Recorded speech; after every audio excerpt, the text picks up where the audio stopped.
Bonjour à tous, ravi de vous retrouver pour cette présentation d'une nouvelle distribution GNU Linux. Aujourd'hui, nous verrons ensemble la toute nouvelle, toute fraîche Linux Mint 18 dans son édition Mate. Donc elle vient de sortir en fait en version bêta. Elle devrait sortir en version stable d'ici le tout début de l'été. Donc sans plus attendre, on va démarrer la machine virtuelle et puis on va faire ensemble l'installation de cette version. Alors pour la version Cinnamon Cannelle qui est sortie en parallèle, l'installation est la même que la version Mate. C'est pour ça que j'ai choisi en fait une version Mate. Je vous présenterai d'ici quelques jours ou d'ici une quinzaine de jours en fait la version Cannelle, mais pour l'installation, on va dire que c'est complètement la même chose. Donc on n'a pas vraiment besoin de montrer les deux types d'installation. Alors, j'essaie de passer en mode plein écran, c'est peut-être un petit peu plus simple pour vous montrer l'installation. Donc là, je suis dans la situation en fait de la personne qui souhaite installer une version de Linux Mint sur son ordinateur. Donc je viens de graver mon DVD avec mon ISO. Je viens de mettre ma clé USB en fait dans mon port USB et je me retrouve en fait avec la version live DVD ou live CD ou live USB. Et c'est-à-dire que je ne modifie en rien mon ordinateur. Je peux continuer à naviguer en fait dans le système en fait ici. Je peux accéder au menu. Je peux en fait voir quels sont les différents programmes, voir quelles sont les différentes applications, mais avec la latence connue bien sûr puisque je suis sur le support multimédia. Je ne suis pas sur une installation en dur comme on dit, c'est-à-dire sur une installation faite via le disque sur un SSD ou sur un disque dur. Alors c'est très pratique pour essayer un système, pour voir si ça vous convient au niveau esthétique, au niveau pratique, au niveau est-ce que les logiciels vous conviennent, est-ce que votre système supporte bien est-ce que votre ordinateur supporte bien le système. Mais après, en termes d'ergonomie et puis d'utilisation, c'est pas vraiment le top quoi. Donc ce qu'on va faire, c'est qu'on va tout simplement faire l'installation. Donc on va faire l'installation ensemble. Alors je vais lancer pour ça ici l'installation grâce à cette icône-là, et puis je vais tranquillement faire l'installation avec vous. Donc on va choisir la langue et on va cliquer sur continuer. On me demande si je veux installer tout ce qui est reconnaissance de matériel Wi-Fi, Flash, MP3, etc. Donc on est un petit peu obligé, hein, si on veut écouter sa musique et lire ses vidéos, on est obligé de passer par ces logiciels. Alors ils sont présents en fait tout simplement parce que pour les personnes qui veulent vraiment avoir des outils libres, euh, les personnes peuvent s'en passer et passer par d'autres formats vidéo. Mais si l'on veut, je dirais, rester connecté avec la plupart des formats actuels, on va quand même faire une petite entorse, on va dire, au logiciel libre, c'est-à-dire on va installer peut-être des codecs qui sont pas si libres que ça, mais ça vous permettra quand même dans un premier temps d'avoir accès à toutes vos vidéos, à votre musique sans vous prendre la tête. Donc c'est quand même important. Après, c'est libre à vous de voir, lorsque vous serez un peu plus aguerri, peut-être de passer sur un système comme la Trisquel ou d'autres systèmes Linux qui sont vraiment pourvus de logiciels libres qui se passent en fait de codecs privateurs. Mais bon, pour l'instant, si on est sur une Linux Mint, on va tranquillement se contenter de ces codecs-là. Je me retrouve ici sur le panneau d'installation. Donc on me propose soit d'effacer complètement mon disque et d'installer Mint. C'est la solution radicale, la plus simple. Je peux choisir aussi de chiffrer ou pas mon installation. Ou bien autre chose, c'est-à-dire pour les personnes qui veulent un dual boot, un double démarrage avec Windows ou avec une autre version de Linux ou de notre système, eh bien c'est cette partie-là que l'on va privilégier, c'est-à-dire qu'on va pouvoir créer en fait nous-mêmes notre partition et pouvoir avoir 2, 3, 4 systèmes sur votre machine. Pourquoi pas.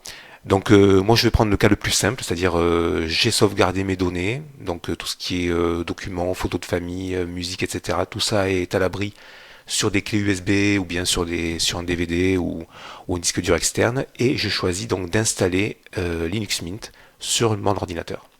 Donc je fais installer maintenant.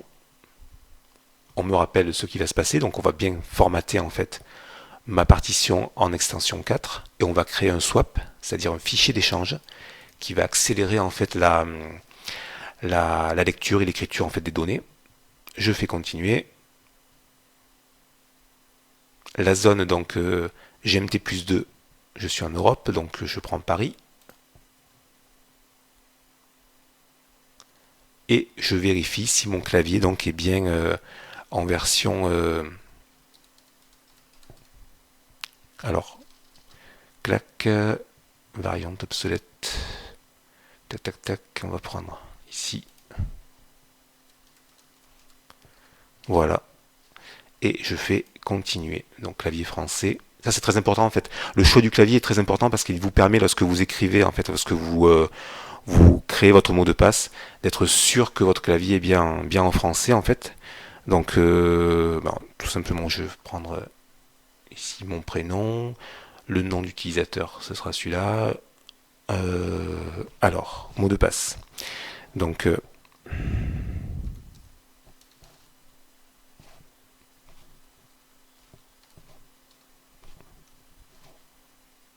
je vais prendre un mot de passe. Je ne vais pas choisir énormément de caractères parce que comme c'est une machine virtuelle et qu'après je suis amené à effacer le disque. Voilà, donc il vérifie en fait que le mot de passe. Alors il vous dit à chaque fois si le mot de passe est acceptable, trop faible. Donc parfois vous galérez un petit peu pour choisir un mot de passe suffisamment fort.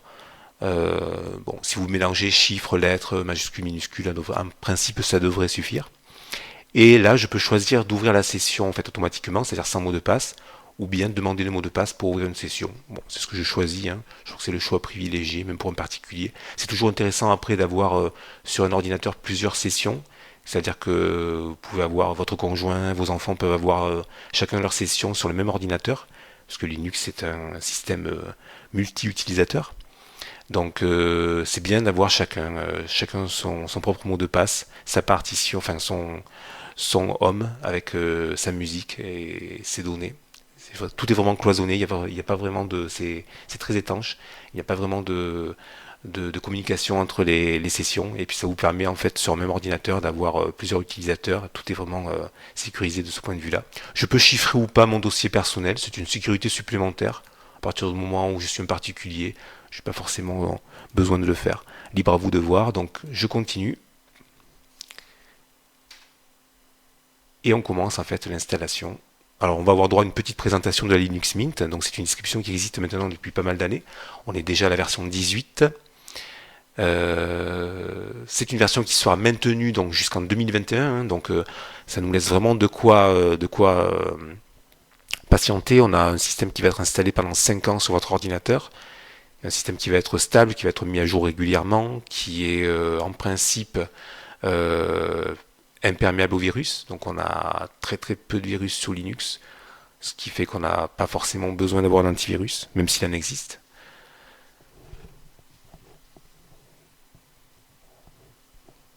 Alors le système est assez intéressant parce qu'il est fourni avec pas mal de logiciels, on fera le tour tout à l'heure.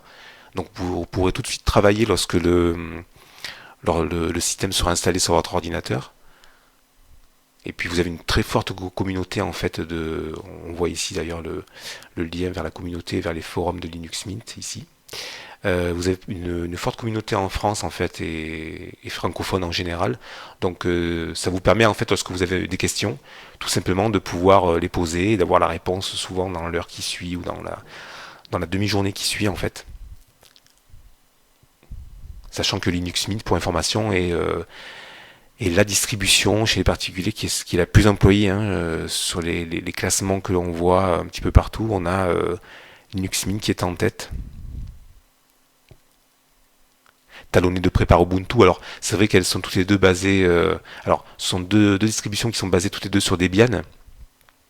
Ubuntu est basé sur Debian, Linux Mint est basé sur Ubuntu qui elle-même est basée sur Debian. Donc on est là sur des distributions qui ne sont pas des distributions mères, mais qui commencent à être solides en fait. Et puis on a aussi une esthétique qui est assez proche de Windows, hein. Donc on peut le voir, on a un menu démarrer, on a une barre des tâches en bas que l'on peut déplacer, hein, puisqu'on peut la mettre où l'on veut. Après, vous savez que sous Linux, on peut faire pas mal de choses au niveau esthétique, on peut modifier son système, on peut vraiment le personnaliser, hein. Il n'y a pas un Linux qui ressemble à un autre.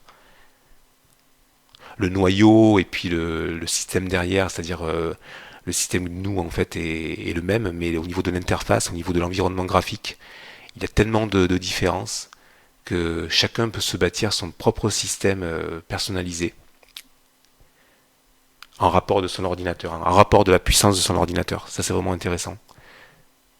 Chose que l'on ne retrouve pas chez Windows par exemple, où vous avez il faut absolument que le système s'adapte à votre ordinateur. Alors si vous avez un ordinateur un peu ancien ou si les composants, si les drivers ne sont pas à jour, vous risquez d'avoir des bugs. Sous Linux, on risque d'avoir des bugs peut-être sur les matériels qui est très très très récent. Donc paradoxalement en fait, Linux en fait fonctionne très bien sur les systèmes anciens et il a toujours un temps de latence de quelques mois en fait sur les systèmes qui sont très très récents puisqu'on n'a pas encore dans le noyau tous les drivers qui vont bien, qui permettent de bien gérer le matériel, que ce soit au niveau graphique, au niveau sonore, au niveau du clavier, de l'écran, etc. Mais de plus en plus, hein, on a une compatibilité matérielle qui est assez importante au fur et à mesure que le noyau en fait grossit et s'agrandit, tandis qu'on approche de la fin de l'installation. Donc il est en train en fait d'installer donc les paquets linguistiques, il installe le Grub, le gestionnaire de démarrage. Vous voyez que c'est très rapide aussi. Hein, je le dis souvent au niveau des installations, mais on a des installations sous Linux qui sont souvent en dessous des 12 minutes, 10 minutes. Donc sans faire de l'ombre à Windows, où on a parfois besoin de 1 heure et demie pour installer un système complet. Et encore, il n'est pas paramétré. Sous Linux, vous avez largement moins d'un quart d'heure pour terminer tout ça. Ce qui est relativement intéressant.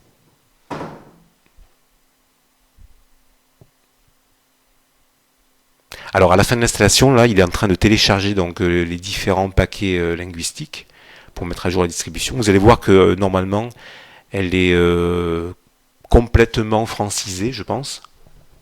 C'est une des distributions qui est clé en main, on va dire, qui est livrée clé en main.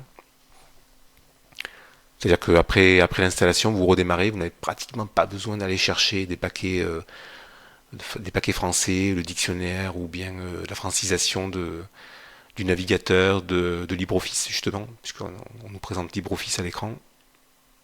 Ça c'est plutôt pas mal, hein. On peut tout de suite travailler avec le traitement de texte, le tableur, préparer une présentation avec Impress, l'équivalent de PowerPoint. Voilà, l'installation est terminée. Vous pouvez maintenant continuer à tester Linux Mint. Donc, c'est-à-dire qu'on me propose soit de naviguer dans les menus, donc fonctionner en tant que disque live, en live CD, ou bien je peux redémarrer. Bien, c'est ce que je vais faire. On choisit de redémarrer pour pouvoir installer, pour pouvoir tester la distribution. Donc, qui est toujours en version bêta, hein, mais j'ai testé la version Cinnamon depuis quelques jours. J'ai pas vraiment rencontré de bug, elle m'a l'air stable. Je ferai un retour d'ici quelques jours parce que on va dire que. Alors là, donc dans ce cas-là, si vous avez un DVD dans votre lecteur, donc on vous demande d'éjecter donc le DVD, puisque c'est à partir de celui-ci que vous l'aurez installé, ou bien d'éjecter votre clé USB. Lorsque c'est fait, vous appuyez sur Enter, le système redémarre, et là en fait il va redémarrer à partir de votre disque dur, que ce soit un SSD ou que ce soit un disque mécanique. Et vous voyez que l'installation se passe vraiment très très rapidement. Alors je n'ai pas chronométré, à chaque fois je dis que je chronométrerai et puis je ne prends pas le temps de le faire. Ça me semble tellement rapide maintenant. Voilà, donc le système vient de redémarrer. Donc on se retrouve avec quelques nouveaux fonds d'écran donc ici, proposés par Linux Mint 18. Alors l'écran d'accueil, donc on peut ici en fait choisir d'éteindre l'ordinateur. Voilà, donc on peut éteindre, mettre en veille, redémarrer. Euh, et nous, ce qu'on va faire, c'est qu'on va se connecter tout simplement. Donc là, je viens de choisir l'utilisateur. Là, vous avez la possibilité de choisir en fait les différentes sessions. Alors, vous savez que sous Linux, en fait, on peut donc on a un système d'exploitation, hein, donc quel qu'il soit, hein, que ce soit Debian, Fedora, OpenSUSE, euh, Linux Mint, Ubuntu, etc. Et on peut avoir plusieurs environnements de bureau, puisque j'en ai présenté quelques-uns sur le blog et sur les vidéos. Donc là, on est sur le bureau maté, donc c'est celui que l'on va choisir. Mais si vous installez plusieurs environnements, sachez que c'est par ici que vous pourrez y accéder. Donc après, au bout d'un moment, c'est vrai qu'on a une flopée d'environnements, si on choisit d'en mettre plusieurs. Mais bon, là, on va se contenter de mater. Le choix du clavier, donc en français. Et on va saisir le mot de passe pour se connecter dans cette installation toute fraîche de Mint 18. On va voir ce qu'elle a à nous proposer.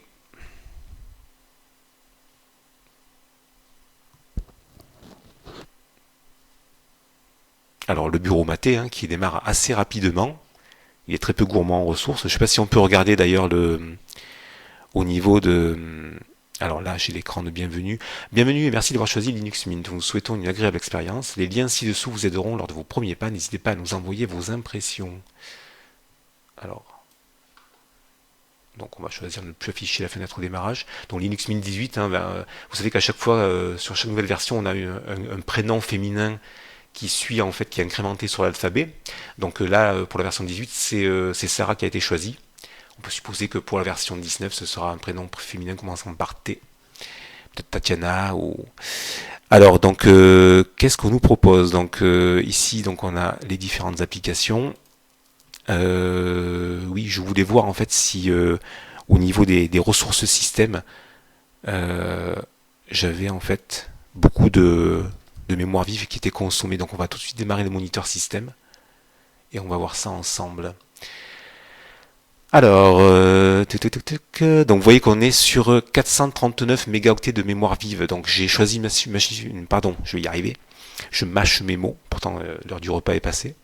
Donc sur une machine virtuelle où j'ai mis 2 gigas de mémoire vive, on me prend en fait à peine moins d'un quart. Donc vous voyez que c'est largement exploitable sur les ordinateurs type dual core ou d'ailleurs j'ai choisi qu'un seul processeur.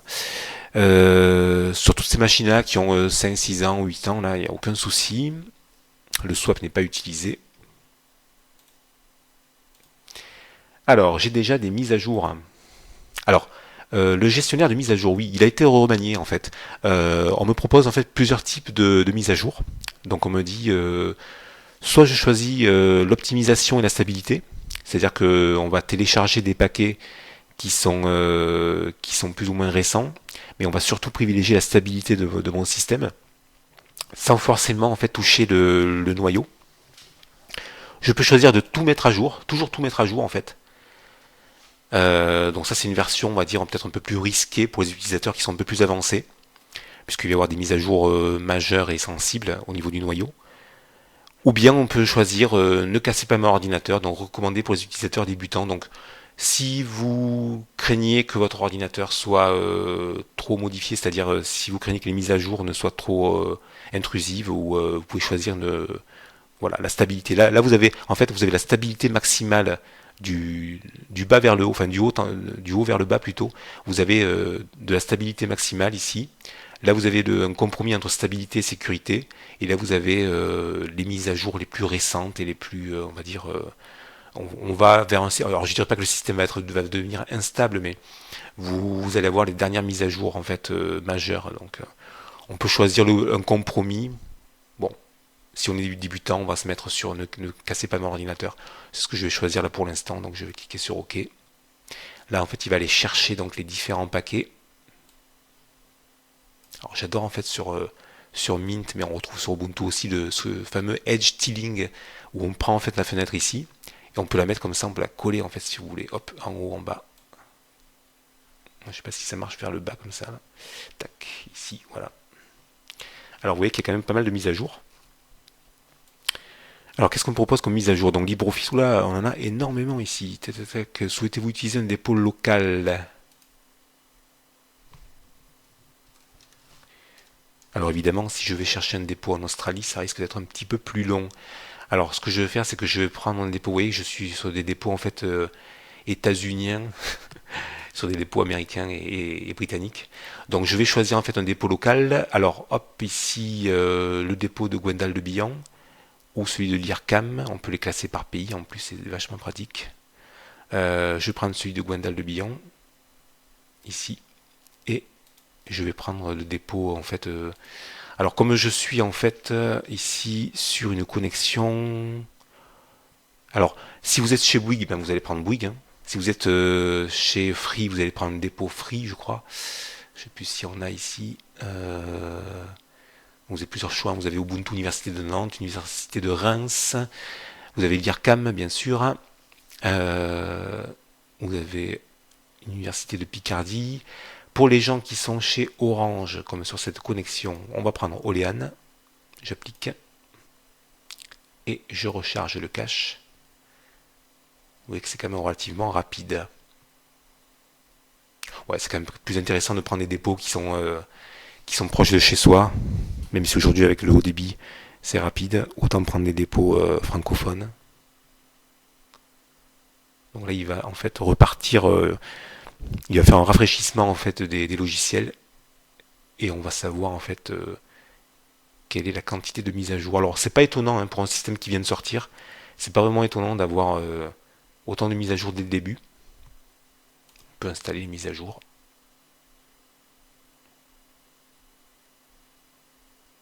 Alors il me demande à chaque fois le mot de passe. Donc vous voyez que toute action en fait un peu sensible, on va vous demander le mot de passe à chaque fois. Donc n'ayez pas de crainte par rapport à Linux. Hein. À partir du moment où vous n'allez pas trop modifier votre système, il n'y a aucun souci à ce niveau-là. Et j'en ai pour 5 minutes, pratiquement 6 minutes. Bon, on va le laisser faire tranquillement sa mise à jour. Pendant ce temps, nous, on va regarder ce que l'on a au niveau des menus. Donc, un menu démarrer très classique avec la possibilité donc de voir tous les logiciels préinstallés. En bureautique, on est sur LibreOffice. On va voir d'ailleurs s'il est francisé d'emblée. Ça serait plutôt... Ah ben tiens, c'est vraiment pratique. Donc, c'est la version 5.1, non? C'est la version 5.1, tout à fait. Et en plus, elle est francisée, donc vraiment très bien. Qu'est-ce que je peux tester? Je vais agrandir l'écriture. Je vais faire test de l'orthographe pour voir. Ouais, je sais pas si là il va reconnaître en fait parce que j'ai été peut-être un peu plus test. Alors c'est pas test de l'autographe, c'était orthographe que je voulais, mais apparemment ça fonctionne. Hein. Si on tape bateau, il me propose la correction, donc c'est super. On a déjà un LibreOffice qui est francisé, qui est tout de suite opérationnel. Vous voyez que dès que vous avez dit, vous en avez pour aller, on va dire, vous en avez pour 30 minutes pour télécharger votre système. Vous allez sur Linux Mint, le site de Linux Mint. Vous en avez pour peut-être 30 minutes pour télécharger votre système si vous êtes en ADSL. Si vous êtes via la fibre optique, ça va être encore beaucoup plus rapide. Vous en avez pour 10 minutes pour installer. Et après, vous n'avez pratiquement plus de choses à faire, puisque à part les mises à jour qui se font en fond, on va dire que en 50 minutes, allez hop, vous avez un système qui est déjà opérationnel. Alors essayez de voir, essayez de comparer avec Windows pour voir. C'est assez intéressant de ce point de vue-là en fait. La rapidité avec laquelle vous allez pouvoir obtenir un nouveau système opérationnel tout de suite. Donc on va continuer à faire le tour. Donc en bureautique, donc voilà, on a Excel, l'équivalent d'Excel avec Calc, LibreOffice Draw pour le dessin. Alors, est-ce que les répertoires sont francisés? Ça, c'est important aussi. Alors ça, c'est Nemo en fait. Alors Nemo, c'est comme le capitaine Nemo. Hein. Et le Nautilus, vous avez en fait justement, c'est par rapport à Nautilus de chez... Ah ben non, c'est Kaja. Oh, autant pour moi.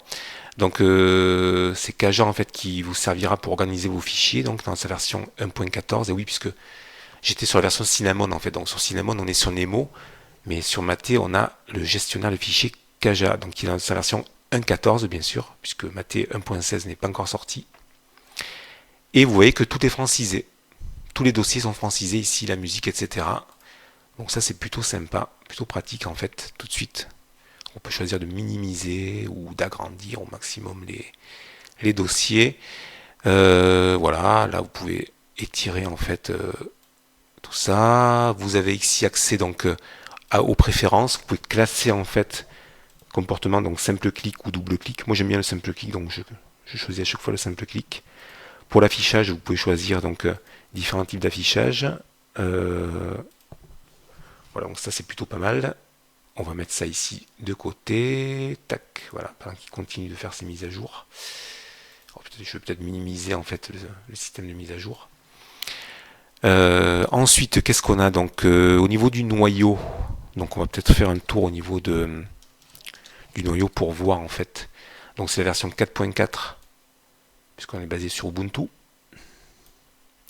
Voilà.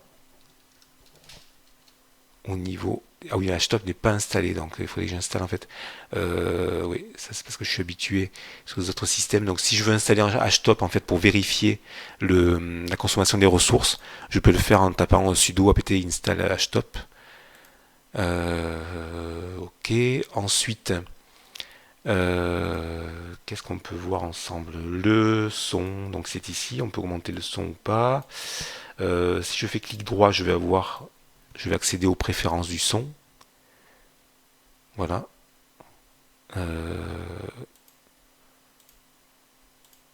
Donc au niveau des sorties, etc., je peux choisir. Alors ça c'est pour les personnes en fait qui ont des systèmes 2.1, 5.1, etc. Donc là vous aurez l'embarras du choix pour bien peaufiner votre système sonore. Le réseau ici, le calendrier ici. Là, on est sur les mises à jour avec le petit engrenage, c'est-à-dire qu'il est en train d'installer les mises à jour. Lorsque vous avez une virgule verte, c'est que la mise à jour est faite. Et lorsque vous avez le bouclier bleu, c'est il vous interpelle en fait pour faire la mise à jour. Au niveau du navigateur internet maintenant, je crois qu'on est sur une Firefox 46. Est-ce qu'il est francisé? On va peut-être en profiter pour aller faire un tour sur le site de la Linux Mint. Je crois que c'est la version 46. Il me semble. Oui, on est sur la version 46. Voilà, donc on me dit justement que la version 18 est sortie en version bêta. Voilà, c'est le système en fait que je vous présente tout simplement. Il est déjà prêt à être téléchargé. Donc c'est ici qu'il faudra télécharger si vous voulez cette version-là, donc sur blog.linuxmint.com. Et là vous avez accès, en fait on vous donne les caractéristiques. Donc pour la version matée, donc on vous dit, vous voyez 512 mégas de RAM, 1 giga recommandé. Oui, je pense que 1 giga c'est quand même un petit peu plus recommandé parce que vous avez vu qu'il prend quand même 430 et quelques mégas de mémoire vive, donc 512 ça fait vraiment un peu juste. Il faut vraiment 1 giga de mémoire vive. Moi je recommande même 2 gigas, je trouve que c'est pas mal. 9 gigas sur le disque dur. Bien sûr DVD, ok, d'accord. Je sais pas si la version Cinnamon est peut-être un peu plus gourmande. Logiquement, oui. Alors, tac, tac, tac, tac. On va revenir ici. Donc, il y a pas un qui termine sur l'installation. Qu'est-ce qu'on peut voir au niveau des... Ah oui, alors au niveau des logiciels vidéo, donc on est sur VLC, je crois que c'est la version WeatherWax, normalement. C'est la version 2.2.2, en principe.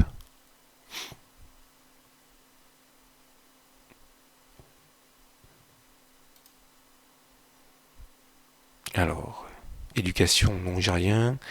Oui, VLC, voilà.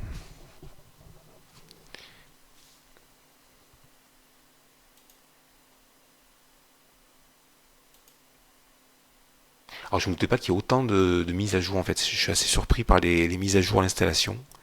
En principe c'est dans les jours qui viennent, mais là apparemment on a une flopée de mises à jour pour assurer la stabilité du système. Bon, on est sur une version bêta, donc elle est, en, elle est mise à jour quotidiennement apparemment. On peut aller faire un tour au niveau des paramètres du centre de contrôle. Euh, Ici, donc, tac.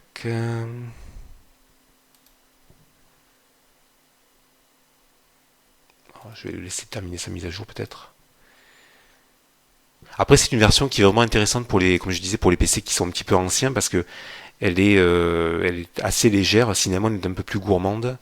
Donc, si vous avez un PC qui demande, qui n'est pas très véloce, moi je recommande cette version en fait. Alors, au niveau graphisme, donc on constate qu'on a GIMP qui est installé.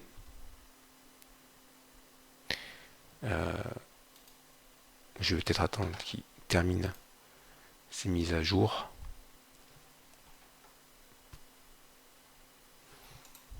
Alors, par l'instant, on va faire un tour au niveau des fonds d'écran. Alors oui, c'est vrai on a le thème. Je vous montrerai sur Cinnamon en fait le nouveau thème Mint Y.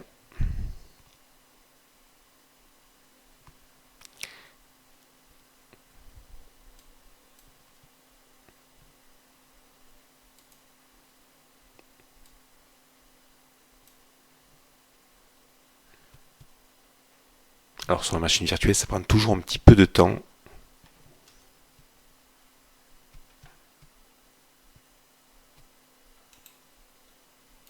Voilà, donc les mises à jour sont terminées. Ça prend un petit peu plus de temps que prévu, donc désolé pour la petite interruption. Donc on continue, en fait on a vu ensemble donc la partie bureautique avec LibreOffice 5.1. La partie graphisme, donc c'est GIMP qui est préinstallé. Au niveau vidéo, donc je disais, on a VLC qui est installé donc dans sa version 2.2.2, hein, c'est la version WeatherWax, version assez classique que l'on retrouve maintenant sur la plupart des systèmes Linux qui est préinstallé. Après, on a les outils d'administration, donc on vient de voir les mises à jour.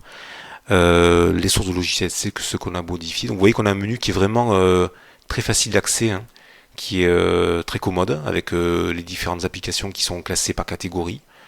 Tout ça prend très peu de ressources évidemment.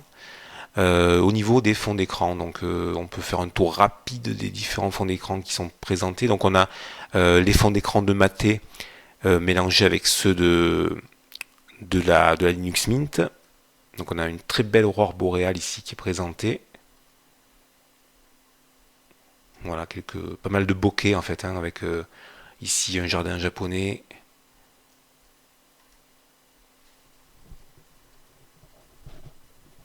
Beaucoup de thèmes axés sur la nature, hein, avec pas mal de plantes prises en macro. Toujours son petit effet, toujours sympa d'avoir des macros avec un effet bokeh comme ça, mis au point sur un sujet avec un flou en fond. Le fond d'écran classique par défaut. La pleine lune.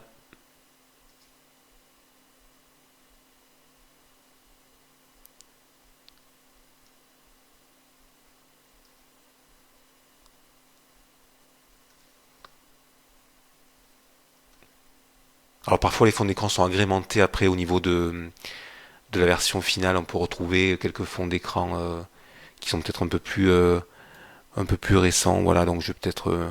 on va se mettre ici sur ce type de fond d'écran. Qu'est-ce que je pourrais prendre comme fond d'écran? Allez, tac, tac, tac, tac, tac, ici, des tulipes en fait, voilà. Donc après, qu'est-ce que je pourrais vous montrer d'autre?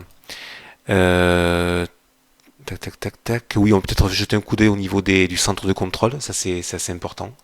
Donc le centre de contrôle, en fait, vous savez, c'est cet outil en fait qui vous permet de gérer voilà, la connexion, les imprimantes. C'est ici que vous installerez votre imprimante. Le clavier, donc les différents effets, l'apparence, si vous souhaitez modifier l'apparence par exemple euh, de votre machine, enfin de votre système, pardon, ici je vais réouvrir Kaja, comme ça on aura un meilleur aperçu en fait. Alors, voilà, je peux modifier ici les différents dossiers, je peux choisir différentes couleurs, voilà, tac, mint, je sais pas si j'ai mint... oui, c'est Mint Y le nouveau. Alors voilà, je vous en parlais donc ici, le nouveau thème Mint Y. Le voici. Ok. Voilà. Donc là, on a le thème Mint Y que l'on retrouve sur Cinnamon en fait avec les icônes carrées, légèrement arrondies. On est quand même sur une mode flat. Bon après ça c'est libre à vous de voir hein, si vous avez envie de choisir ce type d'icône ou pas. Alors on a le choix, on peut même en télécharger en plus sur internet, donc il n'y a pas de souci à ce niveau-là. Le gestionnaire de logiciels, donc lui il est indispensable pour rajouter des logiciels, parce que même si on a pas mal de logiciels fournis, on a quand même peut-être envie de rajouter des logiciels comme Stellarium pour tout ce qui est astronomie ou d'autres logiciels plus techniques ou des jeux, hein. Donc le voici. Alors voilà avec les icônes. Donc très facile d'accès, hein. Donc soit on a accès à tous les paquets, voilà. Soit on veut chercher par catégorie. Donc au niveau multimédia, si j'ai envie de chercher un lecteur audio, bien voilà, j'ai un classement en fait par préférence. Donc Rhythm Box, Cheese pour tout ce qui est webcam avec SM Player pour compléter éventuellement VLC, Banshee pour la lecture de musique, Banshee déjà préinstallé d'ailleurs. Alors lorsque vous avez une case de cocher, c'est qu'il est déjà préinstallé. Soundjuicer, voilà, donc toujours pratique en fait cette Logitech, hein. C'est l'équivalent de l'Apple Store, c'est l'équivalent de Google Play. Toujours intéressant de pouvoir rajouter des paquets ici via cet outil-là. Vous avez aussi le gestionnaire de paquets synaptiques, normalement.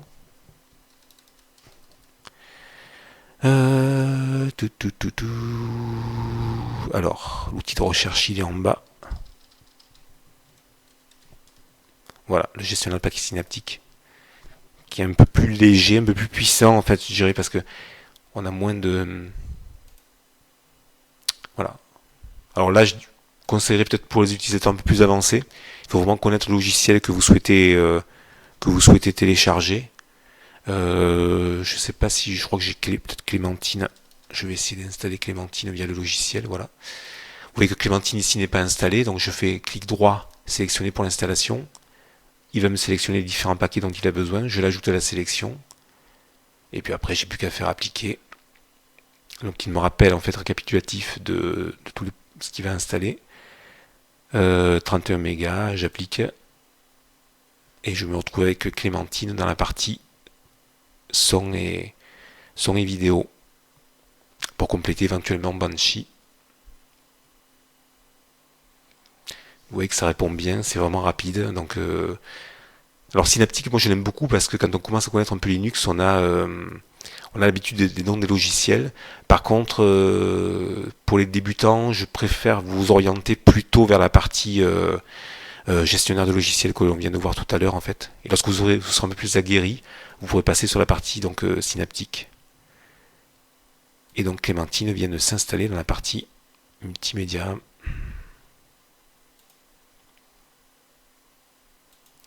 Voilà, bibliothèque vide évidemment puisque je viens d'installer le système. Les fonds d'écran donc on les a vus. Kaja donc on l'a vu. Francisé, donc ça c'était plutôt intéressant. Qu'est-ce que je peux vous montrer d'autre? On a parlé du noyau. Je vais enlever Clémentine ici.